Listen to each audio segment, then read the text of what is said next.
There's a lot of people right now that are really worried about the market volatility. How should everyday investors think about managing their risk and ensuring they have enough diversification in their portfolio?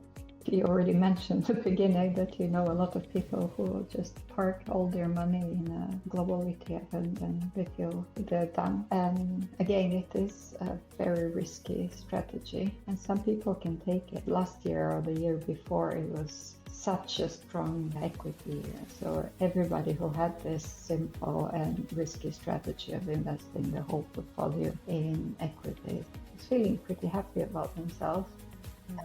Proponents of diversification like myself experiencing this backlash. Diversification is just protection against ignorance. Now, since the beginning of this year, things have changed. We have different problems as diversifiers these days, and it's something that's been becoming more and more obvious for the past few years that whenever you need diversification, it's difficult to find.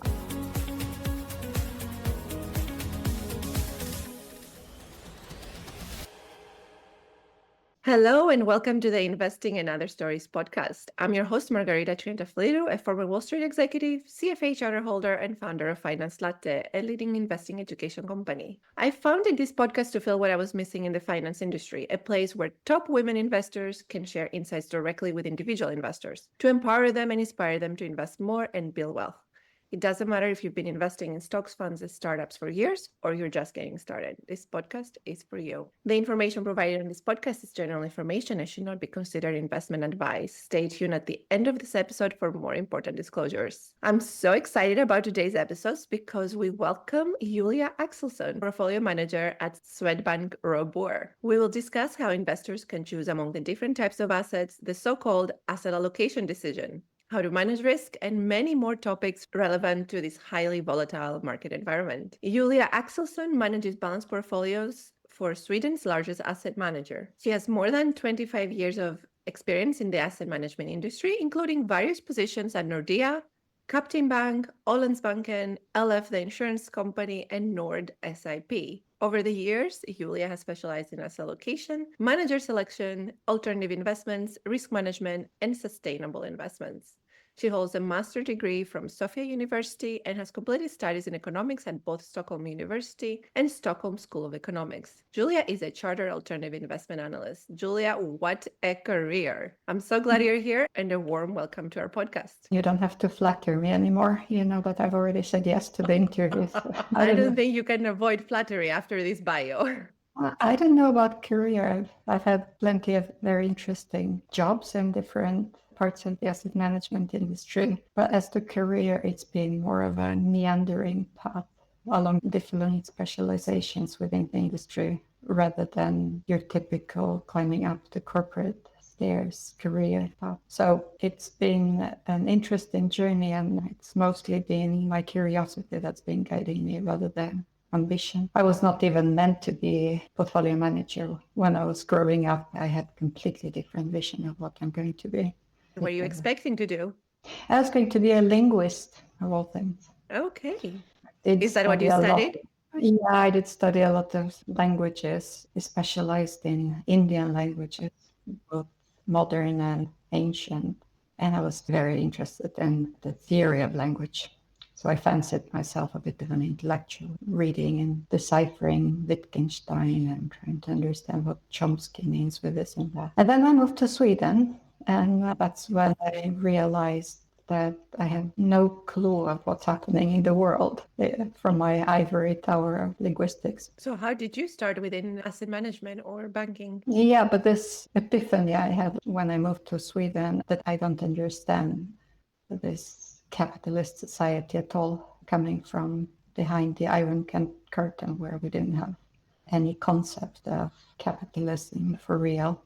It made me very curious to try to understand. So that's when I started studying economics at university. I had actually already embarked on a PhD in linguistics when I completely shifted course, and I've never regretted it, because another epiphany that I had reading Financial Times is that we do really live in financial times. And in order to understand the world around us, it's important to understand economics and finance and how much this really is driving society and everything that is happening to us.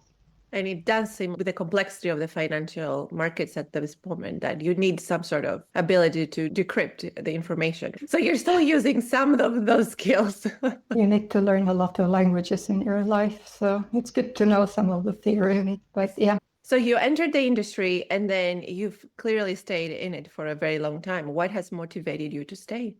Again, it's always been curiosity that's motivated me to move on. And whenever I've felt the urge to move on in my career, it's been because I've become more curious to explore something different. So one thing, it was coming into the asset allocation world, for instance. It was always for me the most compelling part of the investment area because it combines everything that's happening in finance. You need to keep track of geopolitics and macroeconomics and the microeconomics as well. And you need to understand the workings of different asset classes, both how the stock markets are behaving, but also what's happening in the bond markets, where rates are going. So it is a very complex, but also a very compelling field for generalists like myself. Wonderful. And while I was going over your bio, there were titles like manager selection, asset allocation that you partly went over. But these terms can sound intimidating to those outside the finance industry. Like in everyday terms, how would you describe these type of responsibilities? So let's do some deciphering of linguistic terms. Yes. Asset allocation, it's all about trying to have a balance in your investment portfolio. So it's about making decisions whether you want to be invested in the equity market or whether you'd rather have more of the risk-free or less risky assets like treasury bonds. And then it's also about making the decision whether you prefer, say, American tech companies or whether you prefer European banks. It's also about deciding how to invest in these companies, whether you want to lend them money, that is investing their corporate bonds, or whether you want to be a shareholder, buy some equity in these companies. So it's a lot of this kind of decisions that we deal with every day. And we can visualize asset allocation as a decision tree, and perhaps the most basic decision that you have to take as an investor is how much stocks and how much bonds you want to have in your portfolio. But then this tree branches out into a myriad of different decisions, how to divide your equity portfolio among different sectors, about different regions or countries, how to divide your bond portfolio into different tranches with different risk levels. So it's all of these decisions that combine into your asset allocation in the portfolio. And I know that there is plenty of evidence in the academic literature that asset allocation decisions are probably the most important decisions you're going to take as an investor. They affect the long-term performance of your portfolio most often more than what a single stock that you invest in is going to do. Thank you for saying that, because a lot of individual investors, especially the beginner ones, they just buy one stock ETF and that's it. But that's asset allocation decision, definitely. And then you've decided that you want to be 100% invested in equity. It's a very risky strategy, but it is a strategy. So they might not know they're making this decision, though. That's more of my problem as an educator. Always conscious of all the decisions you make. And even as asset allocator, you make one decision and then it might create consequences that you didn't intend. So deciding to go in a certain sector might affect your exposure to countries or vice versa. It's a complex matrix there. Exactly. And how about manager selection? What does somebody in manager selection do? As I mentioned, being into asset allocation, you end up being a generalist because there's so many markets and asset classes you need to consider all the time. That means that once you've made your decisions and you have decided that you want to invest in a certain asset class or in a certain market, you don't necessarily have the expertise or the time to decide exactly how to invest in this market. So let's say that I have analyzed theme like cybersecurity, and I decided that it has a lot of tailwinds and I really want to be invested in this particular thing at this time. But I don't know all the companies that work in this area. I'm just a generalist. I think it's an interesting thing, but I need somebody who can help me make the micro decisions of exactly which companies within this theme are worth investing in right now. And that's why we need to select a proper vehicle to invest in the theme through. So that's where manager selection comes into play. If I stay with this example, so within cybersecurity, there are several passive and several active funds that all invest in the theme. And then there's one or two, but I can't invest in all of them. So manager selection is trying to make this particular decision, deciding which of these funds or other vehicles is the most appropriate for my portfolio, but also which has the best prospects going forward to outperform the market. It's among the most exciting jobs, by the way, for all of your listeners who are considering where to go in investment management. It's such an interesting and wonderful area because I get to meet all these brilliant portfolio managers who really know their field and who is first in the details of what they're doing, know their companies, and have a lot of opinions of which of these companies will outperform. It's an area where you need to be also very good at reading people and understanding which of these managers are not just passionate, but also capable of delivering on their vision. Exactly. It's a hard job. I did it for 15 years. Would you agree with me that it's among the most exciting fields? It is. You keep learning and you always talk. I always quote that I've spoken to more than 1,000 asset managers in my career, and I've learned so much from them, less so from my MBA, but much more than the conversations I've had with these specialist asset managers. My favorite asset managers actually were always the ones that were the most humble, the underdogs. But everybody has their biases, but those were my favorite. Yeah, I love the humble ones, especially, but also the passionate ones, the ones who really know why they're doing what they're doing.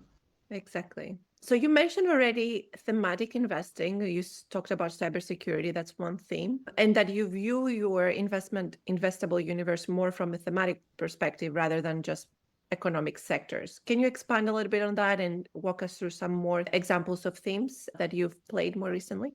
Look, it's all about how to slice and dice the investment universe that you have to work with. And people do it in different ways. Again, in the classical asset allocation setup, people would look at the equity market. If you can generalize the whole world's equity market, it's divided into regions, countries, or in industry sectors, or both.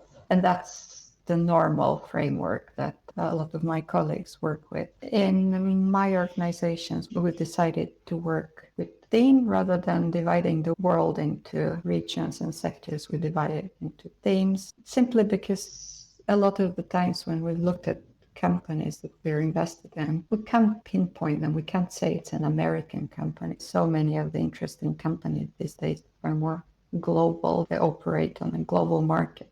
And even if they operate on a single market, it's that they have their supply chain, their clients, they are in other countries. So the revenues can be derived from completely different countries. So for me, it's always been a bit of an artificial division, this country and region. Sometimes it doesn't matter that the company is quoted on the American stock exchange. It could be more of a European company and vice versa. And then when it comes to sectors, again, it's a relevant division, but it's so often that companies migrate. And usually the more successful companies actually are all the time innovating, venturing into a different area. And then you will have to decide whether they are part of this sector or that sector. So it's a bit of a constraint for me to divide the investable universe into sectors and countries. It's relevant and it gives you some information, but we like working with themes, which means trying to figure out what exactly is the driving force behind a certain company. And then when we look at themes, we try to identify the ones that have some structural tailwinds with them.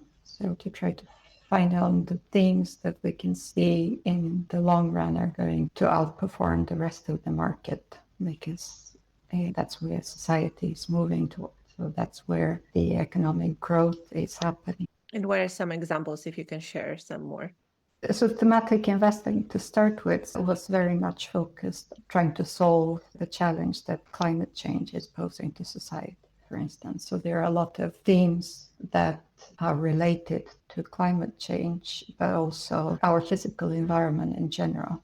So one thing that we invest in is water, and that means anything related to water. It's both trying to conserve water, so it will be the tech companies that are working on water conservation, but also infrastructure companies that work with water, and also companies involved in cleaning water. So it's a broad theme. You can't say that it's a specific sector. It is a theme that is very much relevant to those countries in the world that don't have enough of water resources. So you end up being involved in projects in the emerging market countries. But it's a very interesting and very meaningful theme. And water, we know it's a scarce resource, and we've seen all the statistics of what's happening there. So it feels like a very meaningful long-term theme to invest in.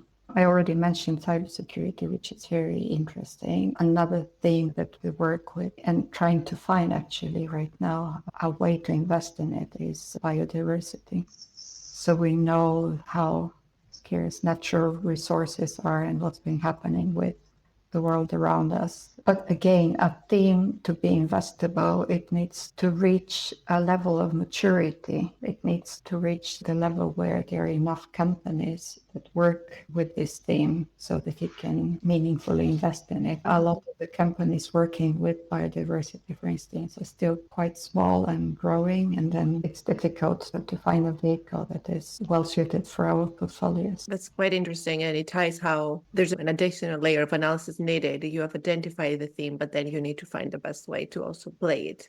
Yeah, that's quite interesting to hear. There's a lot of people right now that are really worried about the market volatility. It's been quite chaotic with the tariffs, the reversal of tariffs, the response from one nation to the other, and all of that. How should everyday investors think about managing their risk and ensuring they have enough diversification in their portfolio? Look, you already mentioned at the beginning that you know a lot of people who just park all their money in a global ETF and then they feel they're done. And again, it is a very risky strategy, and some people can take it. It's all this with how risk averse you are is very individual. Some people think that it's fine to see their portfolio decreasing by 10% one day or increasing by 20% the next. Obviously, everybody is happy when a portfolio is increasing by 20%, but the other way around is not as nice. So I personally think that balance is very important in investments as well as in life. I get a lot of questions. Last year or the year before, it was such a strong equity year. So everybody who had this simple and risky strategy of investing the whole portfolio in equities was feeling pretty happy about themselves. And proponents of diversification like myself were experiencing this backlash, and everybody was saying, Out of favor, right? yeah, well, you know how Warren Buffett is being quoted very often, and sometimes the right way, sometimes the wrong way. But at some point, he happened to say that diversification is just protection against ignorance. So proponents of diversification got all of a sudden the name for being ignorance. If you don't know which equities to invest in, and that's why you diversify, and that's why you're not the one to gain the most of this rally. So basically, not just asset allocators, but even prudent equity investors in the past few years were not being appreciated because the markets have been extremely concentrated. Everybody who happened to buy NVIDIA or one of the other Magnificent Seven companies in the US was having this great returns in their portfolios and didn't feel the need to diversify. Now, since the beginning of this year, things have changed slightly. But then we have different problems as diversifiers these days. And it's something that's been becoming more and more obvious for the past few years, that whenever you need diversification, it's difficult to find. I don't know if you noticed last week when we had a really big drop in the equity markets. At the same time, bonds went down as well. So it was a bit of a shock to many, because the normal diversification strategy would be to buy stocks, but also bonds, which are less risky. But it turns out that these two can also move in tandem from time to time, depending on what's really driving the market. It happened in 2022 as well, right? Exactly. And ever since that, people have been aware, or more aware, that the correlations between equities and bonds are not as reliable as we were used to in the previous 20 or so years. So what should we do? What asset class is less correlated? I know Bitcoin is, but is it not? For me, it's been like a proxy for risk. So whenever people like risk spikes, so whenever they don't, it doesn't. So I don't know. For us, as professional investors, we tend to turn our case to alternative investments whenever we want to find something that is truly diversifying. I know that it's a bit more difficult, those who don't deal with investments professionally, but that's why you have balanced mandates, right? Or balanced funds, because these tend to combine several different asset classes. So those are called balance funds. So for our readers to check out.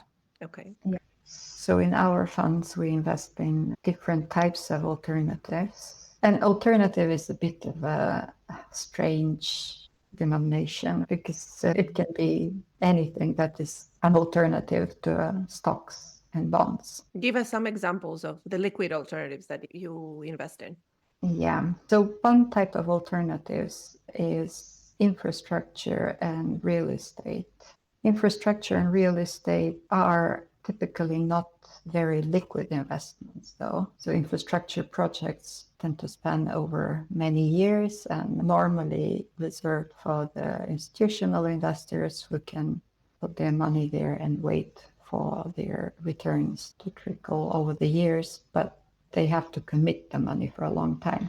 And the same with real estate projects. If you build a house, you know it's going to take a long time before you can get your return. But there are ways to invest in these two asset classes in more liquid ways. So there are listed companies on stock exchanges that invest in infrastructure and real estate. And this way you can get some of the benefits of diversification. The reason that they're diversifying is because they tend to provide this regular income that is a bit of a cushion against the markets moving up and down. And for infrastructure, for those who do not know the asset class, is it like companies that build roads and then they get the tolls as income and then distribute it out? That's a good example. Or airports, or the utilities, the companies distributing electricity and stuff like that. So there are a lot of different infrastructure investments that you can combine either in more illiquid or in liquid portfolios. So this is one way for us to diversify the equities in our portfolio. But mostly when we look for diversification, we look at strategies that are doing something different. A number of hedge funds, and we have a strong preference for the ones that are market neutral, that do not move in tandem with the markets. And the way to do this is by investing in some companies and then selling other companies against them. Our managers will have strong views on which companies within a certain sector or region are going to go better than others, and then they will both buy and sell and collect only the difference, which means that what you're buying is not this company's exposure to the market, this particular portfolio manager's skill to find which company is better than another one.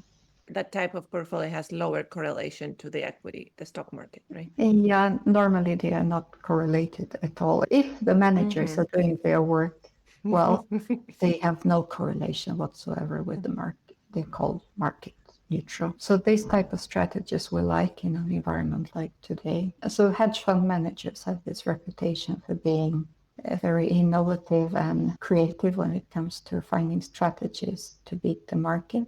and the more skillful ones can do it consistently over the years, but also act as a diversifier portfolio of bonds and stocks. And there are plenty of financial products, even for the retail investor, for the individual investor. It used to be a realm where only the institutional investors or high net worth individuals would invest, but these days you can find liquid strategies even here. So yeah, we try to look for diversification wherever we can find it, because it's more and more difficult to find these days. Thank you for the examples. I think these are super useful to our listeners who might not know these additional asset classes. I want to switch gears a little bit and ask you about Kvinnorkapital. You co-founded this organization to promote women in asset management, which is fantastic work. So I really want to ask you, from your experience and what you've seen, what does really move the needle in terms of getting more women in asset management? Yeah, it's a question that I've been asking myself for many years now. I don't know why so few women are fascinated by investments and why we don't get more of them to join this truly interesting business. When I started working in the investment management industry in Stockholm 25 years ago or so, it was even less women though. And we would meet each other at meetings, and then in a whole room full of costume men, you will see 3 or 4 women. And that's where Kvinnorkapital was born, in one of those meetings, which is to realize we need to keep together and we need to find forums where we can meet outside of work so that we can figure out how to promote the industry to other women. I've seen some improvement. I see more and more women joining as portfolio managers, both on the equity side and on the fixed income side. I still see very few women in alternatives. So hedge funds are unfortunately still very much of a male-dominated area, and even a lot of the private markets. Although there are a few good examples of women venturing into private equity and private debt, it's still very much male-dominated. I honestly don't understand why. I have been talking to students at the Stockholm School of Economics, and both through Kvinnorkapital but also just as a private person, and I still don't understand why women tend to leave the financial programs so early. It's been connected to the fact that women who choose to study mathematics further on, and it's also been connected to the fact that women tend to be a bit more risk averse than men. I personally think it's more about motivation. So whenever we talk to younger women, about students at university but also in colleges, what we try to tell them is just how much meaningful job we're doing, but also how much fun it can be, because it seems that the message is not really getting through this yet. Exactly. And part of this podcast is aimed to solve that as well, because sometimes I live through the Cathy Wood rockstar kind of era in New York. There's Meredith Whitney. There's some really big names. They haven't even gone mainstream. Really, right now, like the gurus that are being quoted are still men. And I think it's like after a point, all these data points and all these observations sinking into the new generation, and they're like, oh, it's not for me, this industry. And that's what we hope to bring individuals like you and all the other guests we've had that are professional asset managers. And this is what the job sounds like. This is how much fun it is, how intellectually stimulating this type of position is, how much you learn, how much you grow. Yes, we're trying to do our part, but I agree with everything you're saying. We should have had more traction by now. Hopefully there's more initiatives like Women Who Invest, Girls in Asset Management. There's a new initiative now to hope to promote women. Yeah, but do you have a theory yourself why there are so few women in the industry? I think is what I mentioned already is the lack of role models. If every time you mention an investor, it's a Warren Buffett, Bill Ackman, it's like the usual players, and it's never the woman. If you look at how the press has treated Cathy Wood, for example, there's a line of that how much wealth she destroyed as if she's in charge of the fund flows. That makes no sense.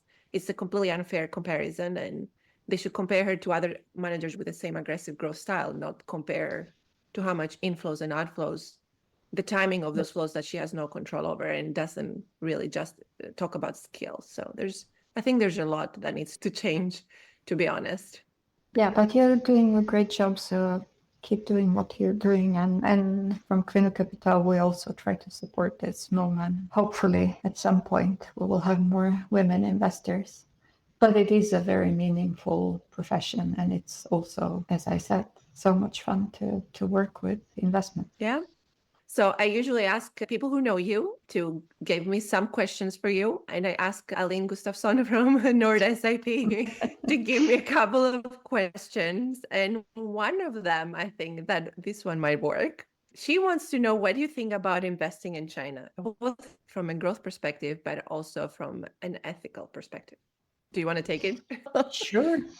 Why not? Having lived in China for more than 5 years, I should be able to answer. It's one thing that I always tell my colleagues whenever they start talking negative about China is that we should never underestimate the Chinese. I think there is a way here in the West of looking at China and saying that they're very good at copying things and they're very good at producing stuff cheap, but there is not much else coming from there. And having been there and having seen the amount of innovation that is happening, but also the work ethics of the Chinese, my conclusion was definitely that we should never underestimate China. This deep sick moment that a lot of people were very surprised by the beginning of this year.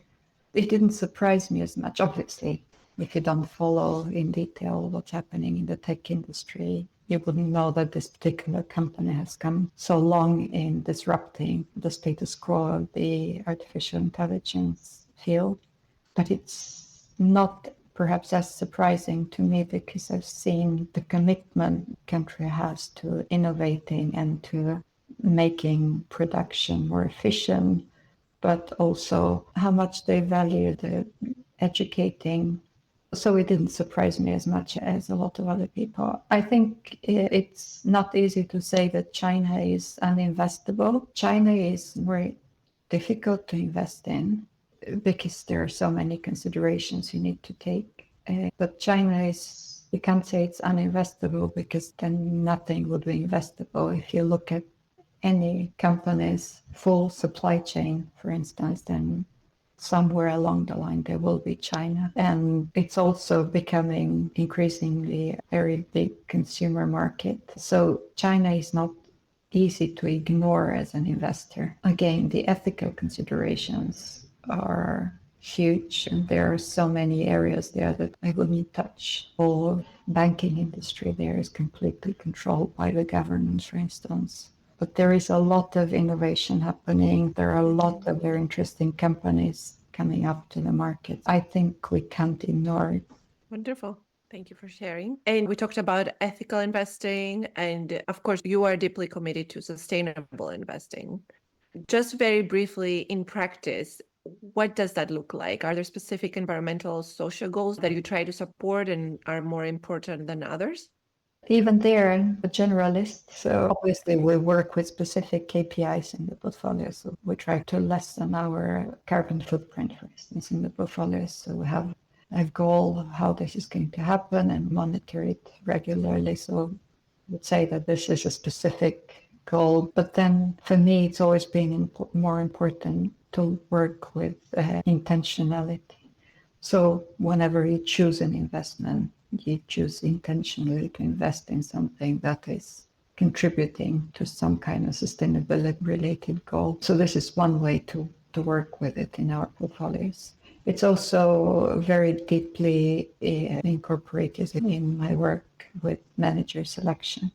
So whenever we talk to managers, it's always on the agenda how they contribute to sustainable goals. They've already learned that whenever they come to Swedbank Robur, they need to start their presentation by talking about how they work with the companies to nudge them in the right direction, what kind of engagements they have done recently that have been successful, and how they have decreased their carbon emissions. It's such an important part of what we're doing with our investments. So we need to make sure that we don't lose this, especially in today's environment where there is such a backlash against sustainability on the other side of the Atlantic. And we do work with a lot of American companies, so we need to keep them on their toes as well. And for those who want to invest more responsibly in sustainable investments or socially responsible investments, what are some of the most common pitfalls that you would say people should know of and to avoid? I think one of the pitfalls would be to look just at labels. I know there's been a lot of confusion on the labeling side, even in the EU, where the people are trying to work. The regulators are trying to make things clearer, but sometimes they make it even more confusing to choose the right vehicle to invest in. Perhaps the most common pitfall is to only choose to invest in clean companies, because a lot of the work that needs to be done is on the transition. The companies and sectors that really need to transition into a more green space need help. They need financing to do that. We still need to build roads and houses, and in order to do this, we still need cement, for example. But cement companies are very carbon intensive, so why don't we try to invest in the ones that really make an effort to become greener rather than just not invest at all? So that's a pitfall. People just not disregard the brown to green companies. Yeah, so do you have a personal motto or principle that has guided you throughout your career? Balance would be it, a balance both in life and in investments. I think, as you mentioned yourself, I like the humble managers that I meet. I like to be myself as one of those as well. So rather than having a very strong opinion and put all my money into a particular area, I always try to find a balance between different investments. Wonderful. And you gave us plenty of examples on how to find new types of assets and to get that balance ourselves. So that's been very insightful. And with that, I would like to call it a wrap. Thank you so much for joining us on the podcast and for your wonderful insights. And thank you all for listening to the Investing in Other Stories podcast. Thank you for inviting me. If you enjoy this content, please take a moment to subscribe to and rate the podcast on Apple, Spotify, or wherever you get your podcasts. You can follow me, Margarita Tr, on LinkedIn, or at Finance Latte on Instagram, and Julia Axelsson on LinkedIn. Cheers and see you next time.